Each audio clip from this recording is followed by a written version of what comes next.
What is going on? Welcome into Big Time Football Talk. Today we got a monster episode. We're breaking down the Georgia Bulldogs preview 2020. Georgia, a team that has just recruited outstanding the last couple of years. Last year, 12-2, losses coming to the LSU Tigers in the SEC championship game. Also, the other loss coming to, I'm drawing a blank here. Who's the other loss to? South Carolina in overtime. 2 losses. Kirby Smart has really turned this Georgia program and has taken it to a whole nother level. Their recruiting is just absolutely insane. Key losses on the offense include DeAndre Swift, 1,000-yard rusher, heads over to my hometown Detroit Lions. And then Jake Fromm and Andrew Thomas. Jake Fromm, very productive 3-year career at Georgia, 3-year starter. Andrew Thomas, one of the best tackles, I think was the best tackle in the draft. They lose him. He was a staple on that offensive line. Really helped get Jake Fromm time to throw. DeAndre Swift running lanes. I think probably the most valuable football player for the Georgia Bulldogs the last 3 years, in my opinion. The main issue was the offense struggled at times. They had difficulties moving the ball. This year they bring in Todd Monken. He's a former offensive coordinator at Southern Miss, or former head coach at Southern Miss and offensive coordinator at Oklahoma State. He's going to try to get that offense a little more explosive so that they can compete better with the LSU and Bama of the conference. The good news is for Georgia, George Pickens returns, one of the very highly touted receivers, 787 yards receiving, 8 touchdowns last year. Really broke out, had a huge game against the Baylor Bears in that bowl game. I think it was 125 yards and a touchdown. MVP of the Sugar Bowl. Pickens, a very highly talented kid, about 6'3", 6'4", 190 pounds. Boy, is he just something. Great athleticism. Great size, great speed, great hands, body control. Pickens is a guy that I'm just so anxious to watch next year. Love what I've seen out of George Pickens, the former 5-star prospect from Hoover, Alabama. Dominique Blaylock's a guy that tore his ACL against LSU last year. Very highly touted receiver and talented kid. So he's rehabbing. They hope to get him back for the season. They landed a pretty good transfer QB in Jamie Newman from Wake Forest. Newman, a guy we've talked about on the podcast a lot. He's got a strong arm. He's not afraid to make any type of throw. I think him and Pickens could gel, or Blaylock. I think either of those guys they're going to have a great connection with. You saw last year with Surratt at Wake Forest. He really gelled with that guy. I think look for one receiver he's going to have a great connection with, but I think he's going to be able to get all the Georgia talented receivers the ball in a variety of different ways. But I think one guy will have a great connection with. And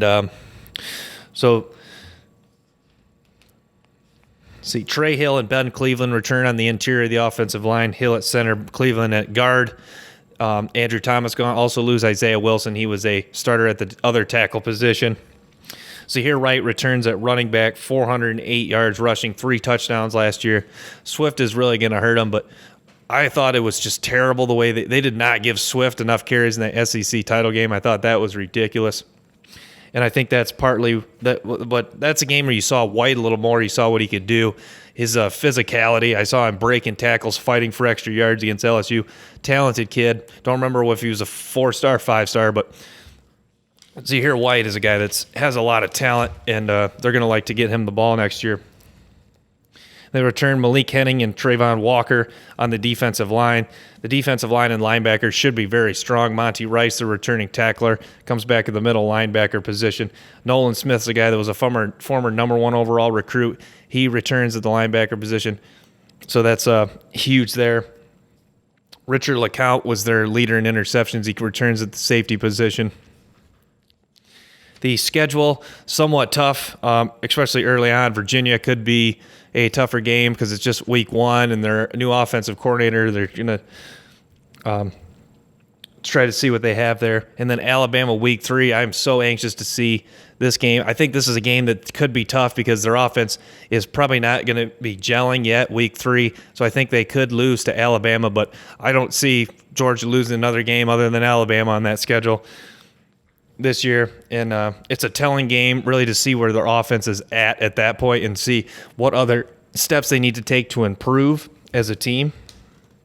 But obviously still a contender in the East. I've already picked Florida to win the East, but man, they've added JT Daniels too. So, yeah, that's the other thing. I think Newman wins the job, but JT Daniels, if he gets the eligibility to play right away, that should be a heck of a competition at quarterback. And competition just brings out the best, in programs like that. It's all about bringing in the competition and,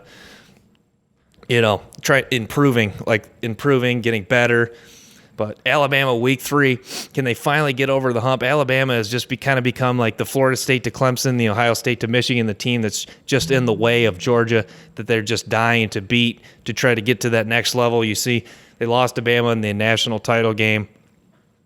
That was a killer. They lost to Bama in 2018 in the SEC title game. Last year they didn't play, but LSU, they got blown out. They are looking to take down the powers of the West, and LSU and Bama week 3 is so telling. I'm just so excited. First of all, I want to see if it's Newman or JT Daniels week 1. That's what everyone's dying to see against Virginia. I mean, it's not going to be – Virginia's a team that they should beat, but it is definitely not going to be a cakewalk week 1 against Virginia. I'm telling you right now.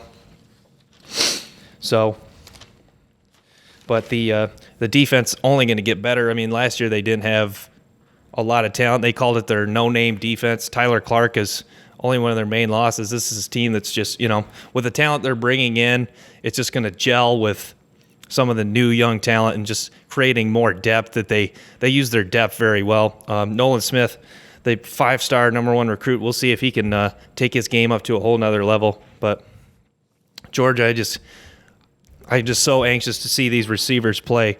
Pickens, a guy to really watch out for. Remember that name, George Pickens, the receiver. Dominique Blaylock, another guy. The running back, Zahir White. Look for some of the other highly touted running backs recruits that they've had, because Georgia's a school that always seems to have a pretty solid running back too. So, but Georgia, still a contender in the East, and I'll take that back. I think they lose to Florida too. I think Florida wins the East, but it is they're definitely still a SEC contender and a national title contender this year, the Georgia Bulldogs. That should be an exciting week 3 game against Alabama. Make sure to pencil that in your calendar. Make sure to like and subscribe if you enjoy this video. Let's try to get 10 likes on this video. Make sure to follow me on Twitter at Big Time Football Talk. We're just going to keep cranking these out. Make sure to you enjoy this beautiful Saturday.